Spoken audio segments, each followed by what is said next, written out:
Mire, vamos a seguir hablando del Poder Judicial, ahora con Javier Martín Reyes, investigador del Instituto de Investigaciones Jurídicas de la UNAM, y a quien acudimos siempre que queremos entender estos temas. Querido Javier, ¿cómo estás? Hola, ¿qué tal, Mario? Pues como siempre, con el gusto de saludarte a ti y a toda la audiencia. Gracias, Javier. Oye, platicábamos hace ratito el asunto de la Corte y el Plan B y esta suspensión. Ayúdanos a entender, porque los que no somos expertos teníamos la expectativa de que había una controversia que iba a llegar a la Corte, que se iba a votar si era constitucional o no, por lo menos algunas de las partes del llamado Plan B, pero lo que se resolvía eso, de pronto tenemos esta escala donde un solo ministro pues decide suspender la puesta en marcha de lo aprobado. Explícanos, por favor, en qué momento del proceso nos encontramos. Sí, Mario, a ver, yo lo que te diría, lo que hay que tener en cuenta es que aquí se pueden presentar dos tipos de impugnaciones directamente ante la Corte. La primera son las controversias constitucionales. Estas son un mecanismo que lo que permite es que ciertos órganos acudan a la Corte a defender su autonomía o a defender sus competencias. Eso fue lo que precisamente hizo el INE, presentó muy rápidamente una controversia constitucional, yo creo que con argumentos muy sólidos. Y hay una figura, Mario, que opera pues en las controversias, opera también en el amparo, opera en otro tipo de juicios y de recursos, que es el de la suspensión. La suspensión, simple y sencillamente, para lo que sirve es para preservar la materia del litigio, o déjame ponerlo en términos más sencillos, para ponerle pausa a la aplicación de la ley en lo que se analiza si es constitucional o no es constitucional. Pienso, perdón que te interrumpa, Javier, eso aplica, por ejemplo, porque sabemos que parte del Plan B es despedir a un montón de gente porque se reducen estructuras. Eso implica, por ejemplo, que no puedas despedir a nadie. Exactamente, ¿no?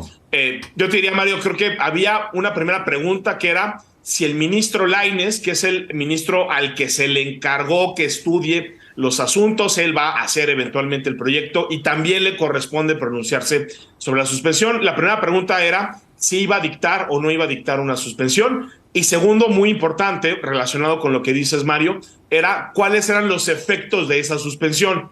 Lo que pudo haber hecho el ministro Lainez, déjame ponerlo así, era solo suspender la aplicación de ciertas partes del Plan B, por ejemplo, este desmantelamiento, ¿no?, de la estructura territorial del INE, que podía tener afectaciones enormes, no solo a la organización de las elecciones, sino también obviamente a derechos laborales. Y la verdad es que lo que dictó el ministro Lainez el día viernes, ¿no?, según se informó por los medios oficiales de la Corte, es una suspensión, Mario, de la totalidad del Plan B, ¿no? Entonces, mientras esta suspensión esté vigente, eso quiere decir que en este momento, Mario, no se puede aplicar ninguna disposición del Plan B. En este momento lo que se tiene que aplicar son las reglas anteriores que teníamos a la reforma, ¿no? No es una suspensión, déjame ponerlo así, que vaya a durar de manera indefinida, ¿no? Esto puede ser impugnado y seguramente será impugnado eventualmente. Oye, y cuando se impugna, Javier, cuando se impugna, ¿ante quién se impugna? Porque ya estamos hablando de los ministros de la Corte, entonces no sé si hay mucho margen más para seguir revisando.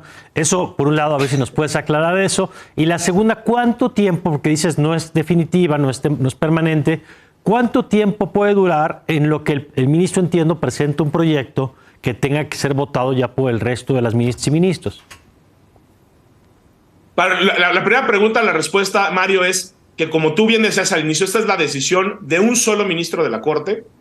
El recurso de reclamación, ¿quién lo va a resolver? La segunda sala de la Suprema Corte de Justicia de la Nación, ¿no? Muy seguramente. Eso implica que ya no será un ministro, sino serán 5 integrantes los de la Corte los que digan si se mantiene o no se mantiene la suspensión.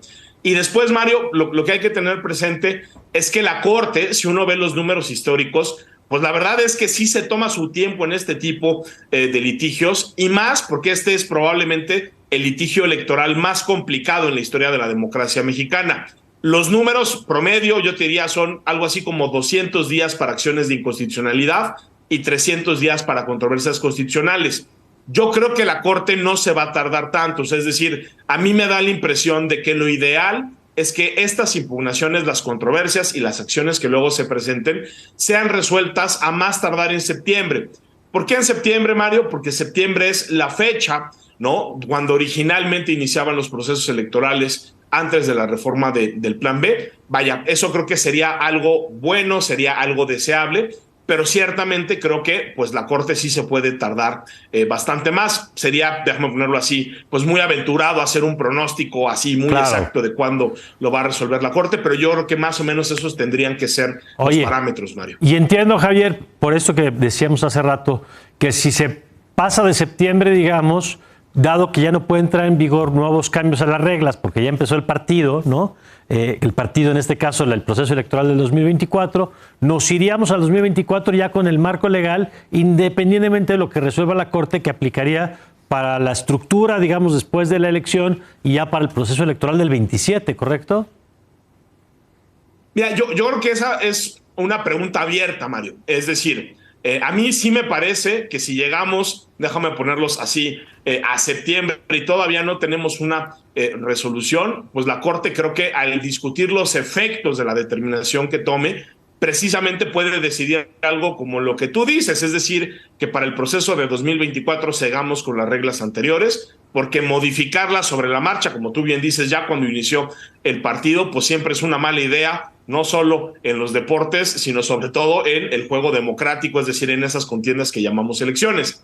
Pero la verdad es que lo que estrictamente dice la Constitución es que las leyes electorales se tienen que promulgar 90 días antes del proceso electoral, y en una lectura pues muy directa de la Constitución uno podría decir, bueno, pues el Plan B sí lo publicaron 90 días antes del inicio del proceso electoral, pero ciertamente creo que sí sería muy grave, Mario, que si la Corte se tarda mucho en resolver estas impugnaciones y no invalida totalmente el Plan B, sino que, como tú al principio decías, quizá invalida algunas partes y otras no, pues eso tratarlo de aplicarlo sobre la marcha con cambios tan profundos y al mismo tiempo tan destructivos como los que implica el Plan B, creo que sería la fórmula perfecta para tener realmente pues un riesgo enorme en la organización de las elecciones. Pero yo ahí también te quisiera ser muy sincero, creo que esa es una pregunta abierta, creo que es una de las posibles soluciones, pero pues esto lo decidirá en su momento la Corte. Un último punto muy específico, Javier.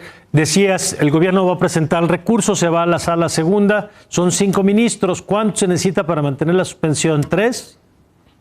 Se necesitan 3, ¿no? Digamos, pues obviamente, seguramente el ministro Lainez irá a defender su posición, que es lo natural. Por supuesto, también, ¿no?